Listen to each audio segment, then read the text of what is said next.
Hi guys, if you're new here, my name is Atousa. I'm a woman chess grandmaster, and if you already know me, then welcome back. I'm so sorry that the quality of this video is not that high. I'm away from home. I'm in Iceland and I'm playing in Reykjavik Open. So I wanted to do a recap. Most of you guys probably saw my post on YouTube that I'm traveling all the way from the States to Reykjavik to Iceland to play in an international tournament. And here I am. So my apologies if this video is not that great, but I wanted to keep my promise and do a recap for you guys. So here we are. Today was the fourth round of Reykjavik Open, and I was paired against a very strong grandmaster from Brazil, Fear Alexander, and I was playing as black in this game, and I wanted to analyze this game for you guys, so keep on watching. Okay, so I was playing as black, my opponent was playing as white, and he started with e4, I played e5. So since I want you guys to see this position as black side, I'm gonna flip the board.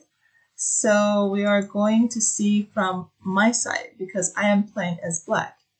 Okay, so he chose bishop c4, which is bishop opening, and I think it's been a while that I played this line as black, so I couldn't recall my preparation. Although, to be honest with you, when I wanted to prepare against this grandmaster, it was so difficult for me because literally he played every single opening in chess. So he was playing e4, move number 1, he was playing d4, c4, and even like in many openings, he would choose a lot of different variations. So it was really difficult to prepare against him. So that's why I just chose a few lines and then I just looked at them today. I looked at this variation briefly, but he surprised me actually in the opening later on. So I'm going to show you in a second. So I played knight f6 here. He played d3. I played c6, knight f3, d5. These are all openings and book moves. So he played bishop b3, bishop b4 check, bishop d2. So we were blitzing out our moves. There's nothing new here, all theory. Queen takes d2, and then I played a5. So he thought for about 3 minutes here, and then he moved the knight to c3, which is actually not the main line here. The main line here is either to play a3 or a4. And the reason is after a5, black is trying to play a4 to trap the bishop. So that's why here white usually plays a4. But in the game, he played knight c3, which is a tricky move. And at this point, I was out of preparation. I didn't know what to do exactly. So I thought about 12 minutes here and I chose to play d4, which happened to be the best move in this position. So he moved the knight to e2 and then I played knight d7. To be honest with you, I looked at this move a4, but I am afraid that my opponent will sacrifice a bishop for 2 pawns and basically expose my king. But the best scenario for me was to go for this line and put the king on e8. Okay, I can't castle in this position, but I'm up a piece for 2 pawns, so I can probably gradually develop my pieces and maintain my advantage. But unfortunately for me and fortunately for him, I didn't go for this line and I played knight bd7, which is a more, I would say, solid move in this position, although a4 was the best try. But after knight bd7, I am protecting my pawn, and now I want to trap this bishop. And notice that, for example, if he castles in this position, I can simply play a4, and after bishop c4, I can play b5, and the bishop is trapped. So that's why in this position, he played a4, I castled, he played knight g3, and then I played here knight e8. So here I panicked and I thought that knight f5 is a big deal, you know, and in order to prevent this move, I wanted to maneuver my knight to d6, but apparently for computers, this move is nothing. So computer likes rook e8 in this position, and after knight f5, black can play knight c5, and black is totally fine. Why? Because not only black is attacking the bishop, he wants to create double pawns here, but also the bishop on c8 is targeting the knight on f5. So rook e8 is a natural move in this position, which I missed, and I thought, okay, I need to control this square with my knight. So I just retreat the knight to e8. So he castled, I played knight d6, c3. c3 in this position is a logical move, and the reason is white needs to open up the position because black is behind in development.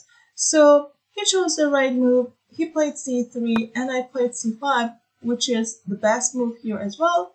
And after rook a c1, I took on c3, he took back, and then I played b6, which was a mistake. First, I wanted to play c4, but then in the game, I thought, okay, he's going to play bishop c2, and after pawn takes, queen takes, my knight is under attack, and if I protect my knight, then my pieces are not that great, and for example, even if you play something like c4, how do I want to get my bishop out? So I thought, I need to get my bishop out by pushing the pawn to b6 because I want to open up the diagonal, but this was a big mistake. Why? Because after c4, I get the momentum here. After, let's say, bishop c2, I could take queen takes d3, and here I could play queen c7, which is a great move. And here, black is not worse, if not better. So this was a way to go for this line, and you might ask why black is okay here, although black is behind in development. And the reason is the pawn structure. If you look at white's pawn structure, white has two separated pawns, and this can be a weakness for white. So I played b6, which was not a great move, and he immediately found the right move. He pushed the pawn to d4, and he is attacking the center, which is the best move. And here, white is completely better. No wonder he was 2600 player, and more or less he found all the best moves, all the top engine moves. So what to do? I needed to find good moves. So here I played c takes d4, and then I played bishop b7. I was attacking the pawn on e4, but after d takes e5, knight takes e4, bishop takes e4, and he played knight g5, which is another great move in this position. The reason behind this move is to put pressure on the pawn on f7. And here I play knight c5, but even if I play something like bishop g6, he could play e6 or even knight e6. And in this position, I will be down material. So I didn't want to go for this position. That's why I played knight c5 here. And I saw here that he can go for two pieces against the rook. So he took on d8. I took with the rook, and then he took here. Notice that the knight is protecting the bishop. So white needs to get rid of the knight in order to win the bishop. And here, I missed a move. I thought in the game when I was calculating this line, I thought that I have c4 here. And after c4, bishop takes c4, I can fork the pieces. And for some reason, I totally forgot about knight d6. If the knight goes to d6, everything is protected. I can't take either of these pieces, so this is so disappointing. So I missed this one basically. I mean, I have a passed pawn, but it's not easy to promote my pawn, so I played rook b8 here, bishop d5, and he was a GM, so he was a grandmaster, and he found basically all the best moves in this position. But I just want to show you all the games because at the end, there is a trick in the position that I want you guys to see it. So I played rook b4, knight takes c5, rook d8, bishop f3, rook c8, attacking the knight, knight d7, rook c7. He played rook d1, which is the only move because the knight doesn't have any other squares. I played h6 to avoid back rank mate and clear this square for my king. He played h3 with the same reason. Rook c2, bishop d5, rook b2. I'm trying to attack the pawn at f2 and put my rooks on the 7th rank. Notice that if in this position I take the pawn on a4, he can simply fork here, and this is just losing. So that's why. And actually I couldn't take the pawn earlier because let's say if I take the pawn in this position, he could play knight b6, and let's say after rook b4, he could check me on d8, king h7, and knight d7. Notice the idea is to play knight f8 check and then go for a discover check. For example, let's say if I push the pawn, he can simply check here, he can check here, and I can't take here because the king is in check, and if the king moves, he can at least win the rook on c7. So that was not a good idea to take the pawn. I said, okay, maybe I can just, put my rooks on the 7th rank and be aggressive here. So he played e6, I took, pawn took, king here, knight e5.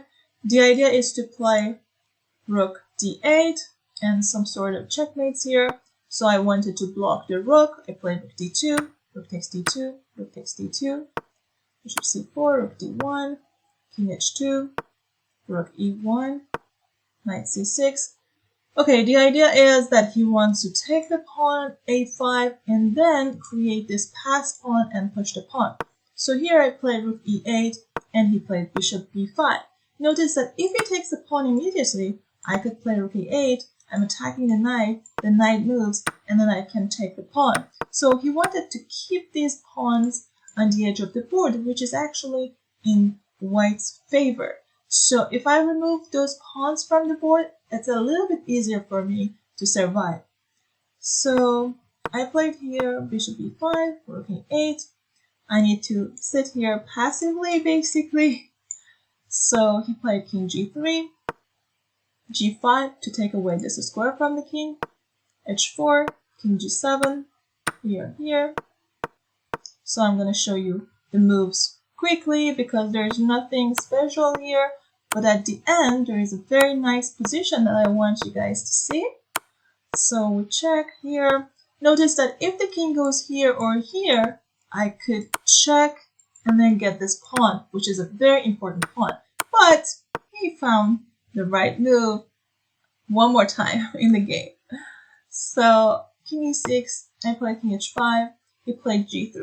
To be honest with you, I was waiting for this move g4, so I can play here. And then if he checks here on f7, if I go here, he can take this pawn, right? But here, I have a beautiful move, guys. I can take the knight, and if the king takes, look at this position. It's a stalemate. Wonderful position. I mean, I really love it. I was just hoping to get this position. But, okay, he knew what he's doing, so he didn't fall for it. He played g3. I played rook b8, king f6. I checked here, I played here.